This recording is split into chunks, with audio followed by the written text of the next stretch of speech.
போட்டிருக்கமா என்னமா எழுதுறது? ஸ்டேட்டா இந்தியாடி. ஏன் இந்தியா எழுதுற? சவுத் ஆப்பிரிக்கான்னு எழுத வேண்டியதானே? தமிழ்நாடு. அம்மா இல்ல மதர் டங் போட்டிருக்கமா என்னமா எழுதணும்? ஏன் உனக்கு தெரியாதா என்ன எழுதணும்ட்டு? அம்மா எனக்கு டவுட்மா, மதர் டங் இருக்கு ஏன் ஃபாதர் டங் இல்ல? ஹேய் என்ன டவுட் உங்களுக்கு? மதர் டங்குன்னு இருக்கு, ஃபாதர் டங்குன்னு இல்ல, அதானே? ஏன் தெரியுமா ஃபாதர் டங்குன்னு இல்ல? ஏங்க அக்கா என்னடி கிட்டவா?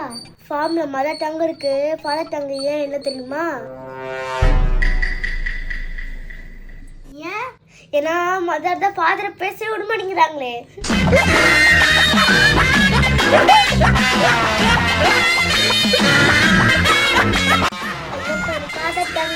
புள்ள பூச்சிக்கெல்லாம் கொடுக்கு முளைக்கும்னு நான் என்ன கனவா கண்டேன்.